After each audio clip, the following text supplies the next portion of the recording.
Hi, everyone. This is Glenda Dawson, and you're watching Glenda's Dragon's Den. I have my guest co-host, Haleigh Overseth, and Hi, we everybody. have hi, and we have the returning guest, Brian. How are you? Good, good. Happy to be back. We're happy to have you because your story is so special and so many intricate details that you could tell us that we ran out of time last week. So we decided to have you back and finish all the story of all your experiences and how Buddhism and E.T.s come together and everything that you have experienced along the way. Basically, how you got to where you are now. So, so I love it. And I would love to. I think last time we kind of left off, maybe let's say somewhere in your 20s, maybe. Was that where we were at? yeah. I'm trying human linear timeline kind of stuff, right? Trying to figure where we are in the chronology of the film strip here. But can you maybe talk to us a little bit about, because we kind of touched on it last time, that, again, there's kind of the two schools of Buddhism, like the one that openly accepts like extra dimensional or ET entities and the interaction of humans and like other, not human beings, and the school of Buddhism that like doesn't really adapt to that. And can you maybe talk about like what drew you to one side or the other, or what experiences did you have that like sort of led you to where you were able to like decide what your truth was between them? Yeah, okay, sure. Well, yeah, I began with Buddhism in 1991 when I was 31. And I was interested in, well, the very first class I took was on cosmology, like the God realm, the devas, the angelic beings, the higher realm. So that was an immediate interest of mine. So I just deepened my studies. I went to Thailand in 1992 to 96, and I was a Buddhist monk for a year. So I got immersed in the Theravada Buddhist tradition, and that's when it really goes into cosmology. Like the Buddha, he talked about the devas in many discourses. Like it's all through his teachings. Got 6,000 pages of the Buddha's discourses. But when I came back to Canada, I was introduced to the Insight Meditation Society, because they're the sort of the largest organization in America and Canada that's quasi Theravada Buddhist, but they're the ones that focus more on just meditation, a bit of psychology. It's also kind of leftist in its thinking. So they're not so much into karma and rebirth and the other realms of existence. Yeah, so that's what I meant by the two schools of thought. Like there's traditional Buddhism, and also in Theravada, Mahayana, or Tibetan Vajrayana, they all have a wider cosmological view. But I guess presenting to an American audience, the Insight Meditation Society was focusing more on the stress reduction, meditation, that kind of stuff. So they basically just avoid the cosmology. They even call it the classical teachings of the Buddha. When they talk about the devas or the aliens, the higher realms, they call it the classical teachings of the Buddha, as though we know better now. We're more scientific, more modern. So I was always interested in, well, what did the Buddha teach? So I read through all 6,000 pages of the Buddha's discourse called the Suttas, and you see the Buddha's goes into cosmology a lot. And it's very much the thinking of India of the day. Like the Buddha lived in 5th century BC, and the Brahmanical culture he came from, the Hindu culture, they also had a very vast cosmology with various beings that would pop in and out. So it's a part of Indian culture and Buddhist culture that we understand that there are devas, or the higher realms, and they have the ability to pop in and out. And that's true of some UFOs. People witness UFOs just popping in, like not zipping away, just popping in and popping out, like they're coming from another dimension. So this is not surprising in Buddhist countries or Buddhist thinking to regard, well, this must be the devas that the Buddha described. The term DEVA just means like a heavenly being, or anything above human, which could be angelic or physical, like extraterrestrial. So that is something that I think is an interesting, direction to go in. And I know Glenda, does channeling and things too, but sort of in our conversations that we're now able to have a little bit more openly, thank you to the History Channel and Ancient Aliens for being kind of funny about it, but getting the conversation started. right? But I think people don't sort of put ETs and angel or fairy realms sort of together. Oh, and here's our fur friend. I'm so happy that our fur friend Happy is back. Oh my gosh, so cute. But like people don't necessarily always, you know, credit the idea that Christianity and the idea of angels is very parallel and tied to the idea of extra-dimensional beings and physical ETs from other planets. And so, can you maybe talk a little bit about that and maybe some of your experiences that kind of helped you to maybe open the door to, you know, besides just the Buddhist teachings, did you have any experiences personally that, you know, gave you some insights into those parallels or into how those realms might interact? Oh, yeah, you're right about Christianity. Like they have the idea of angels in heaven and also demons, like good and bad, higher realms. With that Buddhist cosmology, we have the Maras or Mara and the jealous gods as well. Yeah, and in terms of my own experience, I've done some channeling practices. In 1994, I was initiated into Buddhist kind of channeling practice. It's more to get some connection with the devas, the heavenly beings. So I guess it's different for different channelers, but I've had that that experience of downloads, and certainly Glenda's done channeling. She knows that experience. So I guess, and my book actually described it as kind of a perforated circle is your mind, and the deva is like a larger perforated circle, and it kind of comes over you. So in a sense of channeling experience, you're kind of commingling minds or commingling consciousness with some higher realm being, and then that's where you get like a flood of thoughts or insights or imagery. That's kind of the channeling experience. So that's what I was taught. So I've done that, although the Buddha, he didn't actually recommend channeling. Like some Buddhist schools do it anyways. I think it probably comes from Hinduism, but Buddha was concerned it could lead to mental derangement in the channeler. So I just do it sometimes, but for me, that's kind of the experience of contact I've had, although I haven't never actually seen a physical alien. I've seen a UFO at least once, so pretty close, but I've never had any real kind of contact, I would say. I've just studied it a lot. Well, I have been very blessed that I have had physical contact. So wow, yeah, and it was right after I did some channeling, because I was in that right level of frequency, of energetic frequency, to be able to then really see them. And that's, I think, one of the key things for me anyway.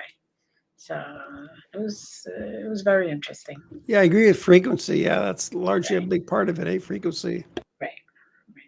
So tell us more, like Haleigh had said, from the 20s or so up.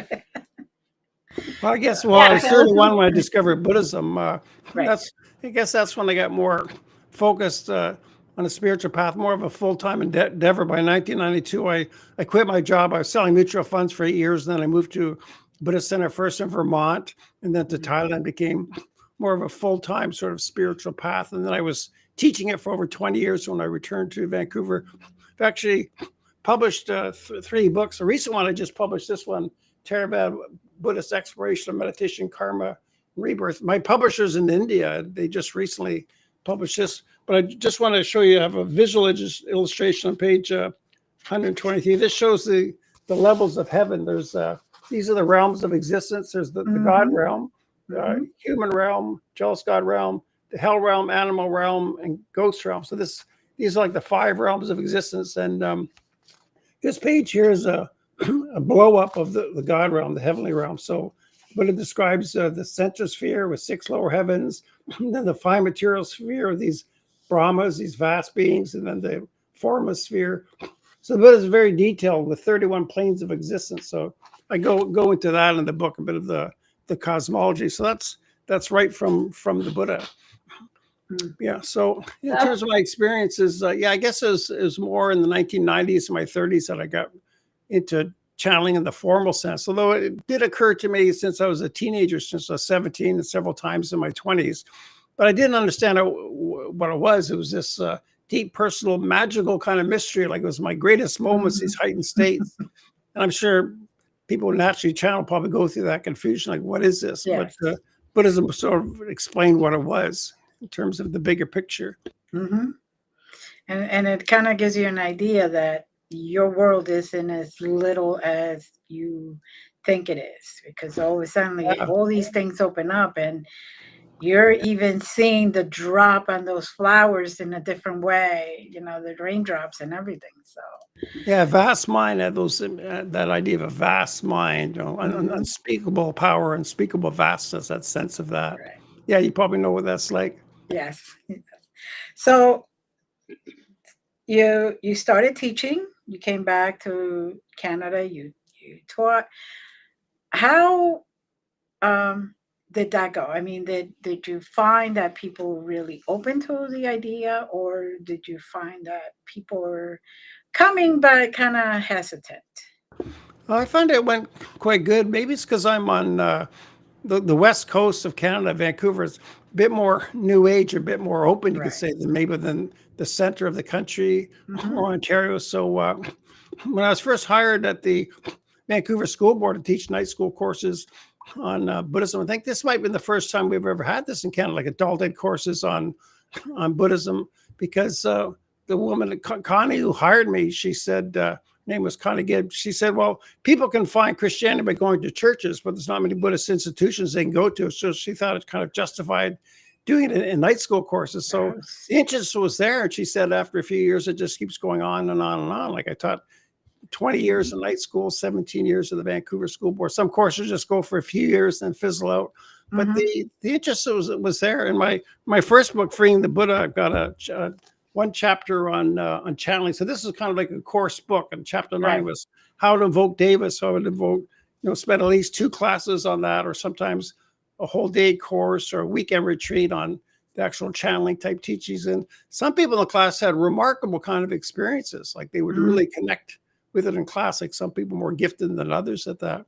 So it was quite a dynamic time. Like I must have had about 15,000 people in my classes over a 20-year period. So most of my That's a closest lot of personal people. friends. Hmm? Yeah, I mean, yeah. that's a lot of people to be working with and kind of, experiencing the different things that people can experience when they go into those meditative states or start practicing those things and learning about what other people kind of, and that's maybe you can maybe talk a little bit about that. There's a certain sort of perception, I think, sometimes that kind of like you're saying, some people are more maybe like adept than others, or maybe just like receive messages more than others. But maybe if you can talk about the value in all of the different experiences, like whether you get the information and can do like a vocal channeling kind of thing, or receive images or receive messages, or maybe the things you get are more sort of sensory and intuitive than like things that you can describe in human terms, right? But it's all valid. It's all different ways of communicating. It's all different experiences with those other frequencies and those other realms, right? So, can you maybe talk a little bit about some of the evolution of like your understanding of interacting with these realms, and maybe sort of for those people who think like, oh, I don't have that ability, I couldn't do that thing, even though I'd really like to, maybe talk a little bit about sort of the value of each of those different experiences as you've seen through the people that you have met and talked to. Yeah, yeah. I think part of it is listening to that still small voice within. Like people think they can't channel or they can't connect with the higher realms. But if you, in meditation, you create a lot of silence around you and you can listen to that still small voice within, and things can come up. And I find there's a difference between catching and containing. Some people can catch these energies, but if they can't contain it, they get too unstable, or they can't channel it in a useful way, or they might go crazy. There's probably people in mental hospitals who are kind of channeling or catching these energies, or they might have multiple personalities and can't control it. So I think from a practitioner or spiritual point of view, the real skill is containing these energies or getting some beneficial message or something you can use, or something that you can channel and that's going to benefit your life or benefit others. So yeah, I think that was my challenge. Developing this sort of channeling skill is really containing it. Rather than just catching it, would seem to come beyond my control. It would kind of just come over me. But learning this practice of channeling, like I outline in the book, you can generate it and bring it on. Then it's a matter of how much you do it and what you get out of it, and not doing it too much. And I found some people in my classes had some remarkable experiences, and I would stay in touch with them later, and they would, continue to have this ability to channel or get messages, and they would find it. I guess what's meaningful about it is you have a real personal appreciation that higher realms exist, that there are these higher realms. If you actually feel some connection or channeling or connecting with higher beings, and it's real to you. It's not just something you take on belief, but it's an actual experience. That was really valuable to me to have that experience. Yes, that's definitely yes. Definitely is. I love that. And I do, it's exciting to me just the idea, though, of how many people you worked with over the years. And it's something that makes me very hopeful about where humanity is. That people are so much more open to this kind of this conversation and this information, learning more about it, exploring it, trying to learn how to do it themselves. And, I think that's something that is maybe one of the more important things, like you're saying, that still small voice inside, figuring out how to hear and distinguish what is the voice that is me versus what is a voice that is just the things that I've been taught throughout my human experience, from society, from family, from friends, from just the experiences that I've had. And so, like, maybe you can talk a little bit about that in your experience and in your kind of like process with practicing Buddhism. What elements of Buddhism really helped you to find that voice within? Like, is it just the meditation? Was there something about the messages of Buddha or going through all those 6,000 pages? Like, what was it about the energy that resonated so deeply with you that you were able to utilize that to help yourself? Yeah, I guess first I'll mention I was really influenced by a great Hindu teacher in the channeling teachings. I was warned by one of our senior teachers. His name's 𝓕𝓻𝓪𝓷𝓴𝓲𝓥, about the misleading messages you could get in channeling. So he turned around the teachings of Sri Aurobindo, was a great Indian guru who lived around the middle of the 20th century, and he also taught in English and wrote in English.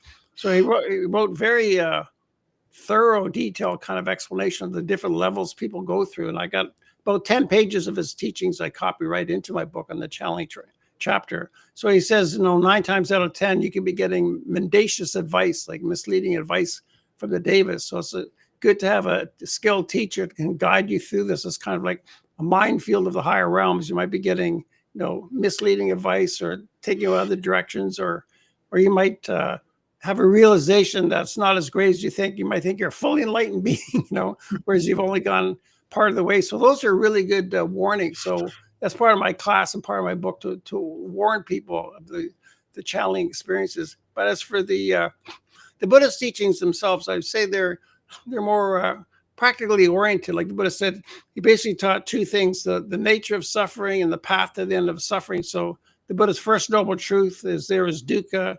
It's often translated as suffering, but it means any kind of disappointment, any kind of dissatisfaction in life, or existential angst, even minor things. So even at the best of times, the Buddha describes there's this feeling of dukkha or anxiety. So the Buddha basically takes you from wherever you are. You start where you are. So instead of starting off with the high and lofty, the Buddha's first teaching is there is suffering. So people can agree with that. No one's going to argue with the fact that we have some difficulties or disappointments in life. So I think the Buddha's teachings is quite practical. Like there's 3 stages to it. First is morality, and then concentration, and then insight. So the Buddha begins with basic ethics, like don't kill, don't steal, don't engage in sexual misconduct, don't lie, don't take intoxicants. And then having established your virtue, then you settle your mind down more in meditation practice, like concentration, mental cultivation, try to root out your unwholesome mental states, cultivating more mental states. This whole process leading to insight or wisdom. So the Buddha was quite wise in how he could teach. So he described various magical powers that he had, but the Buddha said his greatest magical power was the ability to teach, to teach others in their language. So I think Buddhism is quite a practical kind of psychology. It's very much working on your own mind, developing yourself. It's not dependent on a higher power. There's no concept of a personal God in Buddhism. No one has power or control over you. So it's very much purifying your mind. Yeah, so that's what I really get out of the Buddhist teaching. It's quite wise. So the Buddhist discourses you can read again and again. Of course, it's good to have contemporary teachers who in your own language. Like I follow a few monks, like Ajahn Sona has been my main teacher since the year 2000. He lives in central British Columbia. He's got a YouTube channel, Ajahn Sona. Also, there's monks in Seattle that I follow a lot. So I think Buddhism is very much about, who are your teachers or what teachings that you follow. And there's various schools of thought. I'm with the Thai forest tradition. But we're the largest group in the world with, English-speaking Western Buddhist monks and nuns as well. Very good. That's Go ahead. Oh, sorry. Go ahead, Glenda. Oh no, I do really love that because it's I'm still in a space in my journey where there's a lot of navigating the what really does resonate with me, what doesn't, and I kind of like that you touched a little bit on that sort of the human experience having anxiety sort of built into it to a certain degree, right? And so maybe you can talk for those of us who are coming into 2025 and people have a lot of pressure on themselves for new year, new me, and we're going to do so great. And we kind of do that thing where we like create more anxiety in ourselves right? Can you talk to us a little bit about this? Maybe just a message for the audience, for those of us who kind of like it touches a chord to talk about that human anxiety and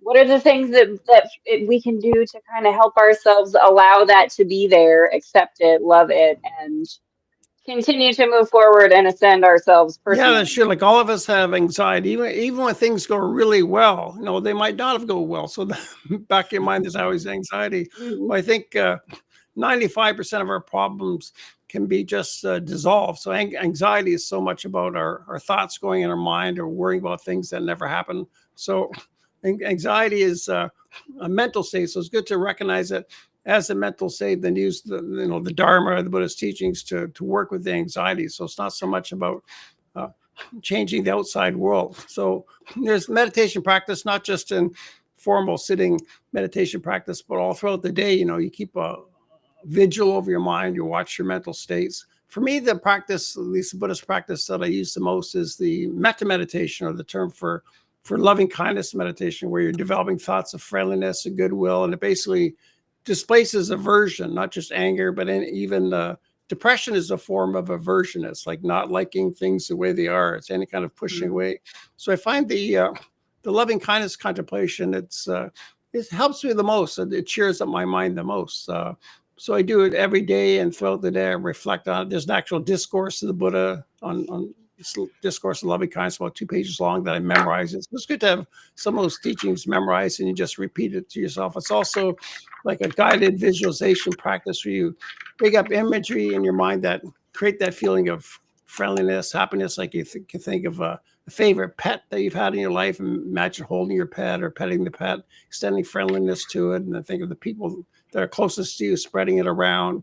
So it's kind of a creative, visual, emotional feeling, because it's really about your emotional life. All of Buddhism, it really is about your emotional state, because your life really is your emotional world. It's not just an intellectual type process. It's about how you feel. So yeah, suffering or the lack of suffering is really about how you feel. So yeah, but the Buddha gives many techniques. That's the one I practice most. Also, breath meditation is good just with dealing with anxiety, because it's also the practice the Buddha did the most and praised the most and taught the most, where you're basically just following the breath going in and out at the tip of the nose, and your mind naturally wanders and you let the thoughts go, keep coming back to the breath. So this is a way to get out of your thoughts, get out of your anxiety, and just let them go. So Buddhist practice is different than Freudian psychology. Like in Freudian psychology, Freud might say, well, you have to analyze this problem. You have to analyze your childhood trauma or whatever.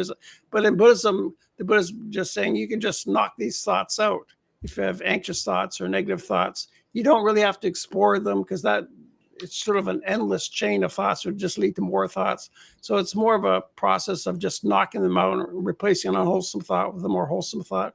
So the breath meditation is good because it's not any particular thought. It's just an automatic, anatomic process. Your breath is just happening naturally, and you don't have to control the meditation. So by putting your attention on just a neutral object where you have to supply all the 𝓕𝓻𝓪s just by following the breath. Then you're really having an opportunity to work with your mind. You see how the mind jumps around, thoughts, memories, emotions, and you keep letting it go, coming back to the breath. So it develops some concentration, some discipline, some mental purification, just to be able to do that. And most people find it's very difficult, even for 2 minutes, to put your attention on the breath. They really see, when people meditate, they really see how kind of confused and jumbled the mind is. In fact, many people, when they begin meditation, they think their mind's getting worse, because for the first time they're actually looking at the nature of mind. So Buddhism, you just begin where you are and you work with the mind that you have. That's why meditation is so central to the path. Other religions don't emphasize meditation so much. It might be more externalized, like have an external savior or God or prayer. But Buddhism is more working on your mind. So I think it's practical in that sense. I mean, I've tried different spiritual paths. I used to be a Christian, but I think Buddhism, it's the best path that I found, Right. Well, when the Tao brothers and sisters come here to the center and we do meditation, they have taught me to focus on one thing, whether it's breathing or say a candle in front of you, and just let everything else disappear. Thoughts, everything, and just focusing in it. It has helped me tremendously. Especially after I received the gifts, the 3 treasures that they supply in one of their ceremonies. And after that, it just seems like my mind cooperates with me totally after that. And that's how I deal with stress. Because forget it. I could see where you're going with that and why you do that, because these days, so, but Well, I do appreciate that, and the idea of focusing on your emotional experience as a human, because it's true, right? Everything that we do because we're looking for, it's the pleasure principle, right? Like, you're looking to feel better, and so we do get very caught up in the mind, and it's true. Like, even for me, like, it's being able to sit and quiet your mind or calm your mind, especially in the noisy world that we live in, is something that can really feel like a chore to a lot of people. So the idea of trying to focus on your breath and like stop your mind from racing off, right? It's like sometimes it's fighting a losing battle a little bit, but if you can, it is, right? If you can find a way to get into an emotion that feels better. And so are there certain like little trigger phrases or things that you use personally that come from Buddhism that, like, when you have some, that you would maybe give to someone who's like struggling with that and looking for like the easy sort of, here's a way that I can like help myself calm down and get into a better space and start cultivating a more wholesome mindset and thought process? Yeah, I think for me, it's just watching over my thoughts throughout the day. Like, if thoughts get glum or negative, you realize they seem to be coming from nowhere. Thoughts can be created by the 5 senses or previous thoughts, but thoughts just can go off into the past. So you don't really have to analyze it so much, but it's more just catching myself the other day when I realized, well, I'm spacing out or I'm getting glum or getting a negative sort of state of mind, then just shifting the mind. So shift it to something more positive, or just to let it go or shake it off. So that's constantly keeping vigil of the mind. That's why I come back to these phrases of like the loving kindness, the metta meditation, the friendliness. My cat helps a lot. I sort of direct it to my cat or it's good to have our fur babes and our pets. I agree with that. I'm a dog person personally, but she's over here she's right over here so that I can reach her and pet her ears. Well, I'm a dog person too. Building I live in, they don't allow dogs. They allow us 1 cat. So I didn't tell him it's good for him. He's sleeping, yeah. See, I have one exactly like that, but it's a female. And you gotta have those fur babes so that you can have a little bit. It's the best therapy there is, to sit with your animal friends. Therapy, yeah. And maybe is there anything in Buddhism, because you talked about like devas and things like that, and this is something that's sort of come up for me recently, the idea of pets and animals having obviously they have a soul as much as we do, right? But that their souls are also multidimensionally incarnated as other beings that are maybe your friends or your, I don't know, your team, your A team, as it were, right? Like, is there anything in the Buddhist teachings when it, like, because you talked about the animal realm, right? In that circle that you showed us. Can you talk a little bit more about that and sort of, again, the interactions of those realms and I don't know, not just the benefit in that human sense of like, oh yeah, you're cuddly, I love you, but the being able to like really connect with the soul of your pet, the soul of your animal, and recognizing that soul as an individuated soul as much as you are. Yeah, like animals have souls just like people. I know I think in the early centuries of Christianity, they had to vote to decide whether or not animals had a soul or not. And one conference even voted whether or not women have a soul. And I think women win by 2 votes. But wow, the whole 2 votes we made it by, Glenda. That was me and you. Our 2 votes was the one that popped it over. All right, awesome. Yeah, I think it was around 6th century AD they had that vote. But oh, ladies, we've been. Yeah, we have, well, karma and rebirth are the really only 2 central doctrines of Buddhism that you'd have to have some conviction about really to be a Buddhist. So from a Buddhist view, you have your consciousness, and upon death, you can take rebirth in any of these 5 realms. So like a cat could take rebirth as a human being, or a human being could go down to the animal realm. So it's all very, very fluid. It's also kind of states of mind as well. But from Buddhist view, the human realm is quite fortunate because you have the ability to hear the Dharma, like the spiritual teachings, and follow a spiritual path. So you can make a lot of progress in one human life. But to take rebirth in the animal realm is considered unfortunate because it's characterized by a lot of habitual patterns. Like the Buddha compared the animal realm or the human realm to a lush forest. There's some pleasure, some pain, but the animal realm is compared more to like a swamp. It's a bit more difficult. So if you take rebirth as an animal, as a tendency to just stay in the animal realm. It's hard to earn enough merit or good karma to get out of the animal realm. So that's why it's good to maintain your virtue, stay in the human realm. But as far as pets, I think for cats or dogs, they're earning a lot of good karma, I think, because they please us, they please human beings. And also my cat doesn't go out, so he's not killing mice. In fact, just yesterday I had a mouse here, and Happy caught the mouse, but he didn't actually kill. He just held it. And then I managed to get the mouse in a container and get the mouse outside. So the mouse is unharmed. He survived. Like, hey, we got to get this guy out of here. I know you don't want to see me kill it, though. Like, that is the happiest cat there is. And now you just have a Disney character that you have to pitch to, like, the Disney Channel. I have a cat that will catch mice and help me get them outside, like how people catch spiders and put them outside. Yeah. I love that. That's a Buddhist cat right there that you have. So he's not killing anything, so he doesn't kill anything. So I think he's got good karma cheering me up and my friends, so so he'll probably have a good rebirth, whereas a natural cat would naturally be killing, although it's just natural for a cat to kill.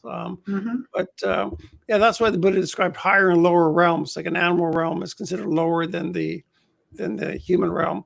Then there's actually the ghost realm, which is kind of in between. There's some higher ghosts and lower ghosts. Then there's actually a hell realm. Many people are disappointed in Buddhism. We do have a hell, but with the logic of karma, people have got really good karma can become Deva realm, go to heavenly realm, and people got very serious negative karma can go to a lower realm, a hell realm. So an animal realm is not so bad. It's the only other realm you can see with the naked eye. Like most people can't see the ghost realm or the angelic beings or the hell beings. But it's good to be a human being. It is good to be a human being. It's an interesting kind of concept, though. Again, you're saying, some people are disappointed Buddhists have a hell.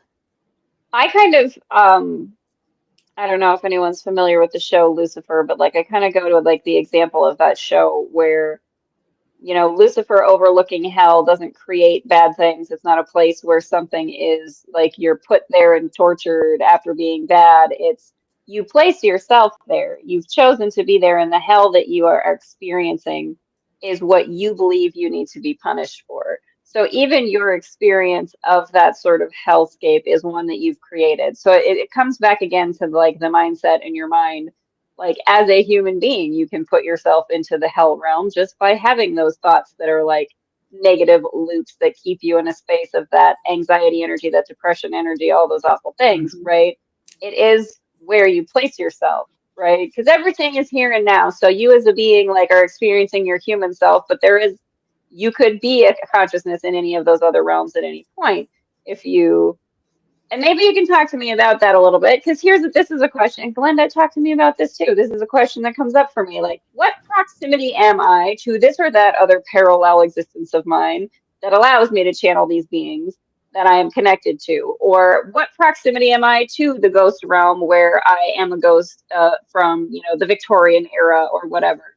Right? Like sometimes I ask myself that question, what is it that makes me so invested in this Haleigh character avatar as a human, that so much of my consciousness is here in this human experience, right? And it has to be because I chose it and I want to be here. So for those of us who are kind of like playing with those ideas and toying with that a bit of like, why this human, why here, and what's my proximity to these other realms or beings, and how do I determine that? Like, what's your kind of prerogative on that kind of concept? Well, yeah, you're right about mental states. Like all the five realms are mental states. So a person, a human being, can go through a hell realm state of mind with lots of like anger and hatred. Like if someone's really filled with anger and hatred, they can be in a hell realm state of mind. Then an hour later, they could calm down and be the heavenly realm state of mind is kind of a bliss consciousness, higher bliss states, or the ghost realm state of mind is kind of a poverty mentality, like say a drug addict constantly looking for the next hit. And you see some people like that, it's kind of sometimes social agencies like to take some off the street, clean them up, give them a place to live, but then they're back under the stairs living outside because they want to be outside or addicted to something. So that kind of striving or hungry ghost, but even use that term, hungry ghost. So it's a state of mind. So a human being can go through all these five states of mind. The Buddha did teach that your actual last thought at death conditions the next realm into which you're born. That's why it's good to die in a calmer state of mind, because if you're in a really negative last thought, they could condition the whole next rebirth. But of course, your karma would follow you, good or bad, into the next life. But yeah, fundamentally, even before the condition of your body, whether you're a human or a ghost being or a deva, is your state of mind. So the state of mind can fluctuate or change. So fundamentally, it's the mental state that really defines, who you are.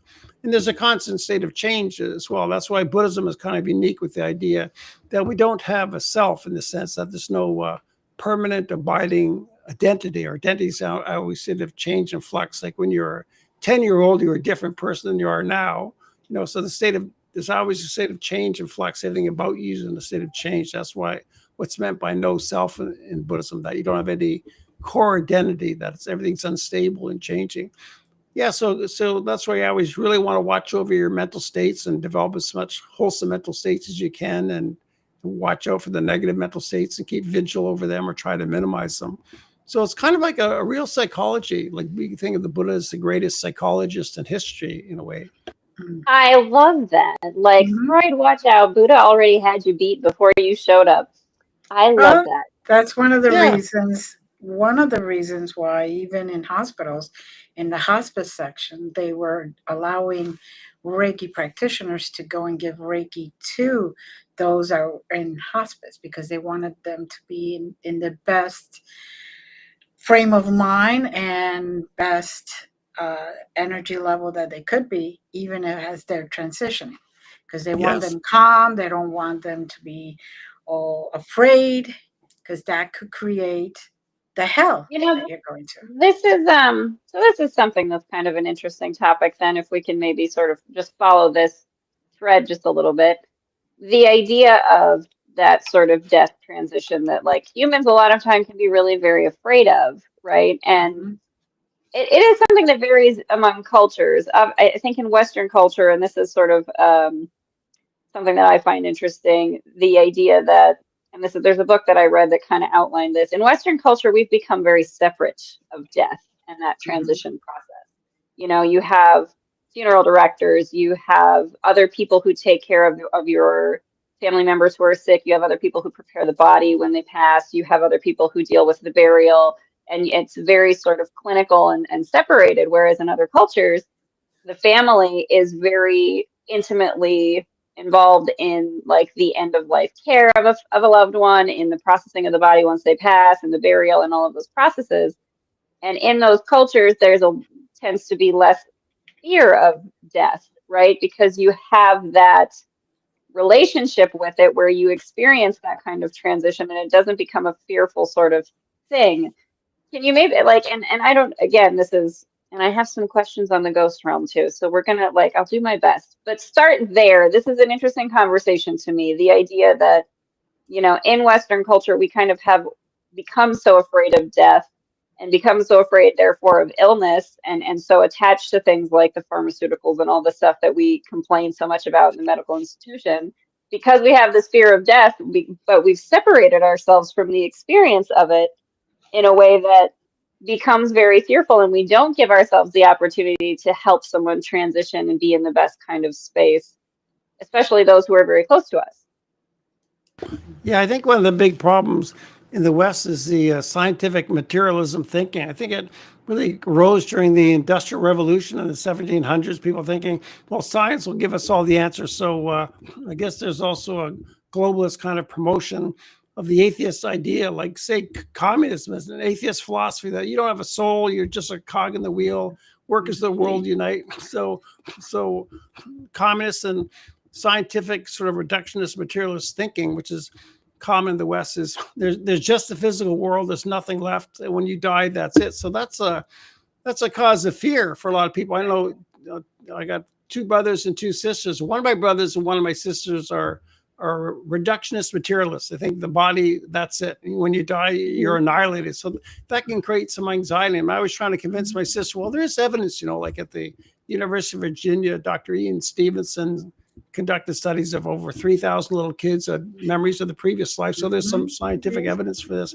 But I think that's caused a lot of the fear in the West. Like we're kind of a post-Christian society. Probably the majority of people, I know in Canada, the majority aren't Christian. So a lot of them don't have any particular, you know, conviction in life after death. So I think being a Buddhist, you know, you have a real conviction in karma and rebirth, and that you're responsible for your actions. So the type of rebirth you get does relate to the sort of moral virtue, the type of life that you live. But there's a real conviction in life after death. That's why, for me, there's no particular fear of death that way. Although I think of Woody Allen, he said, I don't mind dying, I just don't want to be there when it happens. So I just don't want to be there when it happens. I love it. Well, and that's kind of the question that I wanted to roll into a little bit, though, with the ghost realm, and kind of talking about, like you were saying, being in a wholesome frame of mind kind of helps determine where you end up. And obviously in our culture, people are fascinated with the paranormal and the idea of people being ghosts after having died a horrendous death, you know, murders, accidental deaths, things that are traumatic, things that are difficult.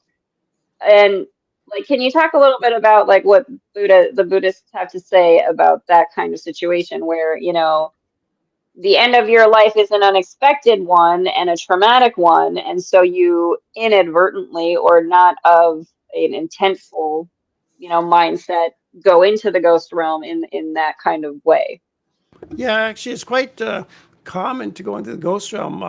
The lower you go in the realms, the more populated it is. For instance, there's far more animals and insects in the world than there are human beings. So the ghost realm is probably more ghosts than there are human beings. I think from a Buddhist view, say you're average human being with average ethics, they would eventually come back to human birth. But there's usually a lag. Like if someone were to die immediately, most people would float around the ghost realm maybe for about a year and a half. Then they'd be attracted to someone or follow them home, enter in a woman's womb, and take rebirth. And we've probably done this, you know, thousands of times in the past. It's very common for your average person to, because people have done past life regression hypnosis. Many recall being human being, just ordinary lives in the past. But there's this in-between state, because if you're to die right now, there's not likely an available womb this second for you to take rebirth in. So it's quite common to be reborn in the ghost realm. The Buddha described it as a highly varying realm. It goes almost up to the Deva realm, like very pleasant situation for a ghost. You're hanging out with other ghosts in a nice environment. Then there's a hungry ghost. That's not so bad. That's yeah. Hanging out with not so bad.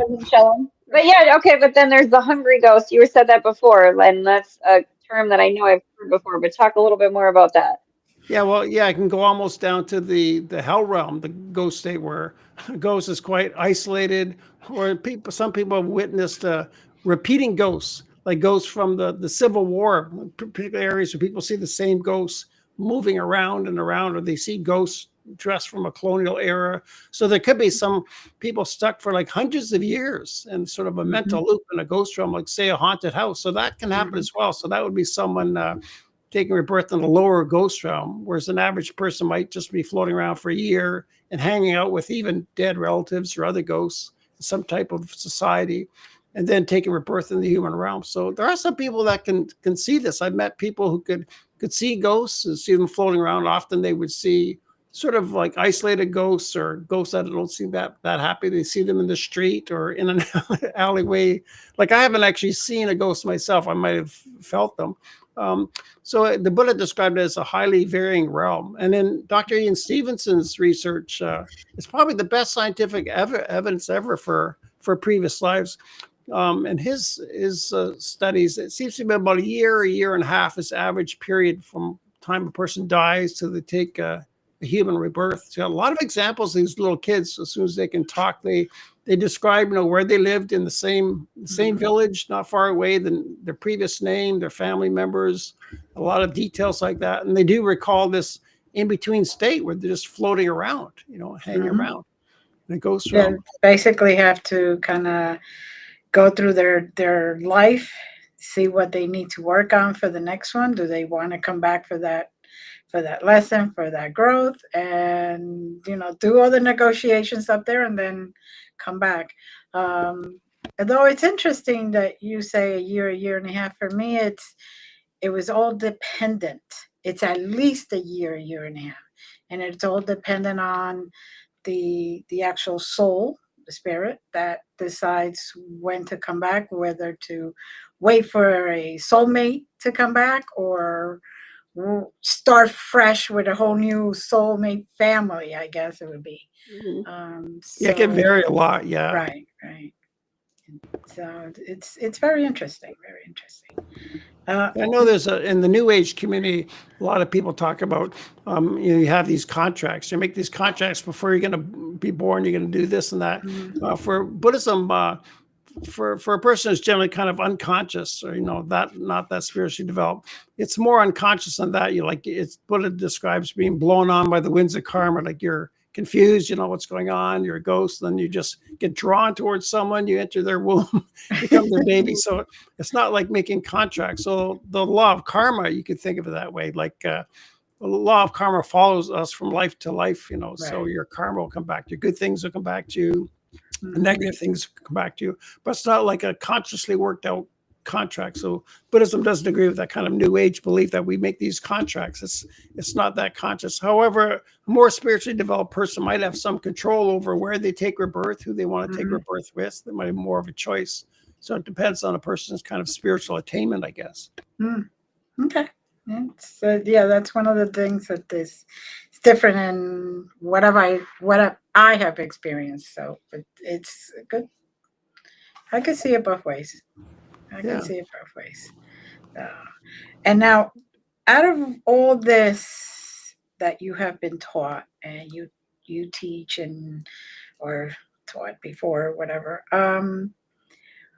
how has that helped you, say, to see UFOs or see galactics or feel them? If you don't exactly, because when I say see, I just mean experience them, because some people can actually see them physically, some can't, like you were saying before. So how does your practice help you in that? Yeah, well, I work with Aspen. We created University Galactus together. And she channels this entity, Betelgeuse. She gave me a particular rainbow meditation where you visualize connecting with the center of the earth and taking it upwards to the higher realms, and thinking of there's these vast kind of city-sized UFO motherships where there's some evidence that these exist. So I sort of do this bilocation practice where I visualize myself there in this space with with the ETs there, like the grays and the mantids. So I've been doing this regularly for a couple of years, this meditation. So that's kind of how I kind of connect with ETs. Is kind of like a bilocation practice. This is similar to like in Tibetan Buddhism, like deity visualization practice, where it's actually a contact modality. You know, when you're visualizing, say, a particular higher realm deity, it's a way to kind of invoke that presence or conscious. So it's not just something you're making up, but it's actual type of modality to make contact. Yeah. So for me, that's how I get sort of emotionally and mentally close to the ETs with this visualization meditation practice, which I do just about every day. Yeah. And it's a very good meditation, by the way. Yeah. It's uplifting. Right. Yeah, I know Beetlejuice, and I know.